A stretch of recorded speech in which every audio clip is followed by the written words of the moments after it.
Kelompok 10 akan berbagi ilmu tentang ekonomi manajerial bab keputusan investasi. Mari kita simak bersama. Apa itu keputusan investasi? Sebelum kita membahas tentang keputusan investasi, mari kita bahas dulu apa yang dinamakan dengan investasi ya. Investasi adalah penempatan suatu modal dalam usaha tertentu untuk memperoleh tambahan keuntungan di masa datang. Lalu, apa yang dimaksud dengan keputusan investasi? Keputusan investasi adalah suatu keputusan dalam pengalokasian atau peletakan sejumlah dana pada jenis investasi tertentu agar mendatangkan keuntungan di masa mendatang dengan jangka waktu tertentu. Keputusan investasi melibatkan waktu jangka panjang, sehingga keputusan yang diambil harus dipertimbangkan dengan baik karena mempunyai konsekuensi berjangka pula. Apakah investasi punya tujuan dan manfaat? Tentu saja, tujuan dan manfaat dari investasi diantaranya adalah 1. Meningkatkan aset. Suku bunga yang ditawarkan oleh investasi bisa menambah kekayaan yang dimiliki saat ini, apalagi jika melakukan investasi jangka panjang, maka akan bisa merasakan efek compounding, yaitu kemampuan aset investasi yang menghasilkan keuntungan yang berkelanjutan atau bunga berbunga. Yang kedua adalah mendapatkan penghasilan tetap. Jika menanamkan modal pada suatu perusahaan, maka akan berhak mendapatkan beberapa persen keuntungan perusahaan secara rutin selama menanam modal di perusahaan tersebut, sehingga akan terus menerima royalti atau keuntungan. Yang ketiga adalah memperluas pasar untuk menjamin tersedianya sebuah bahan baku dan untuk mendapatkan pasar produk yang dihasilkan. Jenis investasi. Ada banyak sekali jenis investasi. Pertama, adalah jenis investasi berdasarkan asetnya. Jenis ini menggolongkan investasi dari segi aspek modal atau kekayaan berupa real asset ataupun financial asset. Real asset adalah investasi yang berwujud, misalnya gedung, tanah, kendaraan, ataupun mesin. Sedangkan financial asset berupa dokumen atau surat klaim tidak langsung dari pemegangnya terhadap sebuah aktivitas real pihak yang menerbitkan sekuritas tersebut. Kedua adalah investasi berdasarkan sumber pembiayaannya. Jenis investasi ini didasarkan pada sebuah asal-usul investasi yang diperoleh, misalnya investasi dari modal asing ataupun bersumber dari modal dalam negeri. Yang ketiga adalah investasi berdasarkan bentuknya.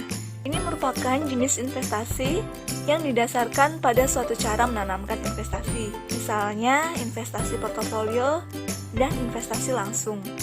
Investasi portofolio dilakukan melalui pasar modal dengan instrumen surat berharga. Contohnya adalah obligasi ataupun saham. Sedangkan untuk investasi langsung dilakukan dengan membangun, membeli total, ataupun mengakuisisi sebuah perusahaan. Lalu, di manakah sumber dana investasi itu sendiri? Sumber dana investasi berasal dari aset saat ini, pinjaman bank lain, maupun dari tabungan. Setelah tahu itu keputusan investasi, lalu apa sih dasar dari keputusan investasi? Dasar keputusan investasi terdiri dari tingkat return harapan, tingkat risiko, serta hubungan antara return dan risiko. Return adalah tingkat keuntungan dari investasi. Return dibedakan menjadi dua, yaitu return harapan dan return aktual. Return harapan adalah tingkat return yang diantisipasi investor di masa datang. Sedangkan return aktual adalah tingkat return yang telah diperoleh investor pada masa lalu. Risiko adalah kemungkinan return aktual berbeda dengan return yang diharapkan. Umumnya semakin besar risiko, maka semakin besar pula aula tingkat return harapan. Proses keputusan investasi. Keputusan investasi terdiri dari 5 tahap keputusan yang berjalan terus-menerus sampai tercapai keputusan investasi yang terbaik. Proses pertama ialah penentuan tujuan investasi. Tujuan masing-masing investor berbeda tergantung pada investor yang membuat keputusan tersebut. Biasanya investor lebih menyukai investasi pada sekuritas yang mudah diperdagangkan ataupun pada penyaluran kredit yang lebih beresiko tetapi memberikan harapan return yang tinggi.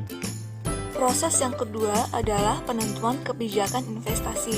Tahapan ini dimulai dengan penentuan keputusan alokasi aset, menyangkut pendistribusian dana yang dimiliki pada berbagai kelas aset yang tersedia, misalnya saham ataupun obligasi sekuritas luar negeri. Proses ketiga, pemilihan strategi portofolio. Ada 2 strategi portofolio yang bisa dipilih, yaitu strategi portofolio aktif dan strategi portofolio pasif. Strategi portofolio aktif meliputi kegiatan penggunaan informasi yang tersedia dan teknik peramalan secara aktif untuk memperoleh kombinasi portofolio yang terbaik. Sedangkan portofolio pasif meliputi aktivitas informasi pada portofolio yang seiring dengan kinerja indeks pasar. Proses keempat adalah proses pemilihan aset. Pada tahap ini memerlukan pengevaluasian setiap sekuritas yang ingin dimasukkan dalam portofolio dengan tujuan untuk mencari kombinasi portofolio yang efisien, yaitu portofolio yang menawarkan return diharapkan tertinggi dengan tingkat risiko tertentu atau sebaliknya menawarkan return diharapkan tertentu dengan tingkat risiko terendah. Proses terakhir adalah proses pengukuran dan evaluasi kinerja portofolio. Bila di tahap pengukuran dan evaluasi kinerja telah dilewati ternyata hasilnya kurang baik, maka proses keputusan investasi harus dimulai lagi dari tahap pertama. Demikian seterusnya sampai dengan keputusan investasi yang paling optimal. Tipe-tipe investor. Tipe defensif. Tipe investor ini berusaha untuk mendapatkan keuntungan dan menghindari risiko sekecil apapun dari investasi yang dilakukan. Investor tipe ini tidak mempunyai keyakinan yang cukup dalam hal spekulasi dan lebih memilih untuk menunggu saat-saat yang tepat dalam berinvestasi agar investasi yang dilakukan tersebut bebas risiko. Tipe konservatif. Investor ini memiliki kecenderungan menanam investasi dengan keuntungan yang layak saja dan tidak memiliki risiko besar karena filosofi investasi mereka untuk menghindari risiko. Walaupun investor konservatif sering berinvestasi, investor ini umumnya mengalokasikan sedikit waktu untuk menganalisa dan mempelajari portofolio investasinya. Tipe balance. Investor dengan tipe balance merupakan tipe investor yang menginginkan resiko menengah. Investor tipe ini selalu mencari proporsi yang seimbang antara resiko yang dimungkinkan terjadi dengan pendapatan yang dapat diraih. Tipe investor ini akan selalu berhati-hati dalam memilih jenis investasi dan hanya investasi yang proporsional antara resiko dan penghasilan yang bisa diperoleh yang akan dipilih. Tipe moderately agresif. Investor ini cenderung memikirkan kemungkinan terjadinya risiko dan kemungkinan bisa mendapatkan keuntungan. Investasi dengan tipe moderately agresif selalu tenang dalam mengambil keputusan investasi karena keputusan yang ditetapkan sudah dipikirkan sebelumnya. Tipe yang terakhir adalah tipe agresif. Investor agresif dengan rentan waktu relatif pendek karena mengharapkan adanya keuntungan yang besar dalam waktu singkat. Walaupun tidak berharap untuk merugi, namun setiap investor agresif menyadari bahwa kerugian adalah bagian dari permainan. Kriteria penilaian investasi. Ada beberapa metode untuk menilai perlu tidaknya suatu investasi atau untuk memilih berbagai macam alternatif investasi. Di antaranya adalah payback method, average return on investment, present value, discounted cash flow, modified internal rate of return, profitability index. Payback method. Dengan metode ini, setiap usulan investasi dinilai berdasarkan apakah dalam jangka waktu tertentu yang diinginkan oleh manajemen, jumlah kas masuk atau penghematan tunai yang diperoleh dari investasi dapat menutup investasi yang telah direncanakan. Average return on investment. Kriteria pemilihan investasi dengan metode ini adalah suatu investasi akan diterima jika tarif kembalian investasinya dapat memenuhi batasan yang telah ditetapkan oleh manajemen atau rata-rata kembalian investasi sama dengan rata-rata investasi.